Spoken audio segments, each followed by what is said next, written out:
आज हम कुछ केसेस डिस्कस करेंगे with regard to horizontal and vertical agreements under section 3 of the competition act. Section 3 sub clause 3 में horizontal agreements की बात की गई थी। उसमें जो टाइप्स ऑफ एग्रीमेंट दिए गए हैं दैट में lead to the formation of a cartel. तो सबसे पहले देखते हैं व्हाट आर कार्टेल्स। कार्टेल्स को डिफाइन किया गया है under section 2C of the act. Let's see the definition. Cartel includes an association of producers, sellers, distributors, or traders or service providers who, by agreement amongst themselves, limit, control, or attempt to control the production, distribution, sale or price of or trade in goods or provision of services. So there has to be three essentials for the formation of a cartel. First, there has to be an existence of arrangement or understanding between the competitors. Second, these competitors have to be on the same level of the supply chain. Third, there has to be an agreement amongst them to limit, control or attempt to control the production, distribution, sale or price of trade in goods or provision of services. तो जब ये तीनों conditions होती हैं तो एक cartel form किया जा सकता है। तो जो ये कार्टेल मेंबर्स होते हैं ये डिसाइड कर लेते हैं अपने आप में कि क्या प्राइजेस होंगे, कितना डिस्काउंट दिया जाएगा, कितनी प्रोडक्शन या सप्लाई होगी, या फिर who should win the bid, that is bid rigging. India में कार्टेल्स काफ़ी सेक्टर्स में देखे गए हैं जैसे कि cement, tyre, steel industry, vitamins etcetera. अब हम कुछ केसेस डिस्कस करेंगे। First case is builders association of India versus cement manufacturers association. Informant ने ये एलिज किया कि जो मैन्युफैक्चरिंग कंपनीज हैं ये अराउंड 57.23% मार्केट शेयर होल्ड करती है और इसलिए एक डोमिनेंट पोजीशन पे हैं।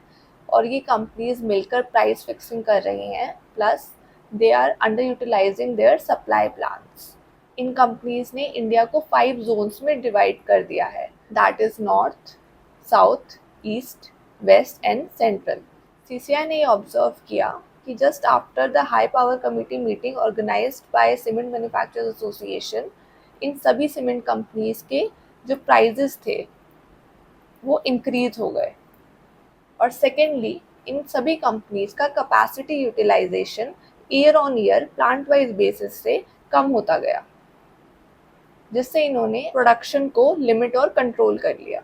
सीसीआई ने कहा कि कॉल्यूसिव प्राइस फिक्सिंग और ये प्रोडक्शन कंट्रोल क्लियर इंडिकेशन था कोऑर्डिनेटेड बिहेवियर का, and they have violated section 3 sub clause 3 A and section 3 sub clause 3 B of the Competition Act. CCI directed them to cease and desist from such agreements and also imposed penalties on them.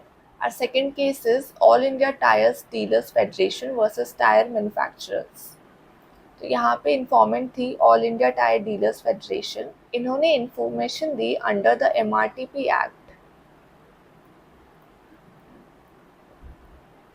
that the tire manufacturers are engaging in anti-competitive practices and have formed a cartel. उसके बाद ये act repeal हो गया and the case was transfer to CCI under the competition act under section 66 clause 6।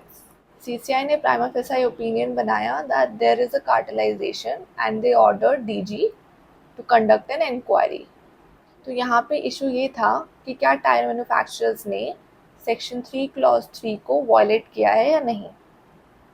तो CCI ने observe किया कि इस इंडस्ट्री में ऐसे काफ़ी सारे फैक्टर्स हैं which are conducive of forming a cartel while there are others that mitigated. तो यहाँ पे काफ़ी सारे स्ट्रक्चरल फैक्टर्स थे जैसे कि 95% of the industry was controlled by the 5 tyre manufacturers. CCI ने ऑब्जर्व किया कि जो कैपेसिटी यूटिलाइजेशन थी उसमें मिक्स ट्रेंड्स थे और ज़्यादा वेरिएशन नहीं था between the margins. It showed little margins and excessive margins were absent, around 1 to 10% only. Also, market share of one of the manufacturers was rising, so which was inconsistent with cartelization. फिर mitigating factors की बात करते हुए CCI ने कहा कि OEMs, original equipment manufacturers, जो कि कस्टमर बेस है इन टायर मैन्युफैक्चर कंपनीज का, इनके पास बार्गेनिंग पावर है जो कि कंट्रोल रखती हैं इन कंपनीज पे, ताकि ये आर्बिट्रेरली अपने प्राइजेस ना बढ़ाए।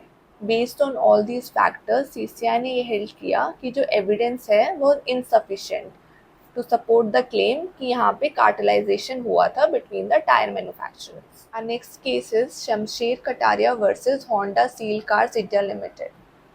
तो यहाँ पे शमशेर कटारिया ने इन्फॉर्म किया कि जो ओरिजिनल इक्विपमेंट मैन्युफैक्चरर्स हैं OEMs जैसे कि फॉक्सवैगन, होंडा जैसे कंपनीज, इन्होंने एक एग्रीमेंट किया है with the original equipment suppliers plus authorised dealers कि जो इन व्हीकल्स के स्पेयर पार्ट्स होते हैं वो इन सेलर्स को और ऑथराइज्ड डीलर्स को ही सेल करेंगे। अब इससे 3 चीज़ें हुई।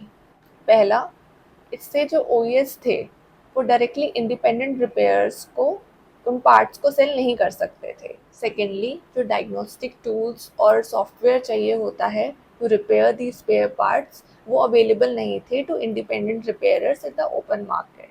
थर्डली, जो OEMs थे वो high and arbitrary prices charge कर रहे थे for these services. Thirdly, OEMs बहुत ही हाई और आर्बिट्रेरी प्राइस चार्ज कर रहे थे for the maintenance services and the supply of spare parts. CCI ने कंक्लूड किया that prima facie a case exist and directed the DG to conduct an inquiry. तो DG ने 2 relevant markets को यहाँ identify किया। DG ने कहा that there are 2 product markets. One is primary market, that is the manufacture and sale of the vehicles, and one is the secondary market, which is further subdivided. Secondary market में is the aftermarket, which is further subdivided into supply of spare parts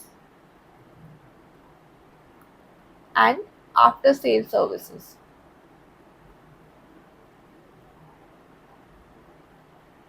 OEMs ने इस bifurcation को challenge किया. They said that there exists a unified system market, which is indivisible. ये जो market है, this is the market of car itself and includes the aftermarket also. CCI ने OEMs की इस contention को कि there is a unified system market को reject कर दिया. उन्होंने held किया that there exist 3 separate markets. One is the primary market, that is for manufacture and sales of the automobiles, and the others in the secondary there are 2 markets. One is for the spare parts and the other is for the after sales services or maintenance. On the issue of internal arrangement between the OEMs and the OES, CCI ने कहा कि ये section 3 clause 4 को violet नहीं करती है क्योंकि वो एक सिंगल इकोनॉमिक एंटिटी है। लेकिन इस एग्रीमेंट की वजह से जो रेस्ट्रिक्शंस OES पे लगाई गई हैं जिसकी वजह से वो आगे इंडिपेंडेंट रिपेयरर्स को स्पेयर पार्ट सेल नहीं कर सकते हैं, तो अपने डोमिनेंट पोजीशन का अब्यूज़ करते हुए they violated various provisions of section 4 sub clause 2 of the act. Manufacturers ने ये कंटेंशन लिया that they should be covered under the exception given in section 3 sub clause 5 क्योंकि उन्होंने बहुत सारा पैसा इन्वेस्ट किया है under R&D of these products. लेकिन DG की इन्वेस्टिगेशन के दौरान इनमें से कोई भी मैन्युफैक्चरर ये नहीं दिखा पाया कि इनके IPR एग्जिस्ट करते हैं इन इंडिया और they are under process of getting the protection. तो CCI found 14 automobile companies guilty of anti competitive practice under section 3 clause 4 and section 4 of the act, and they directed them to cease and desist from such practices.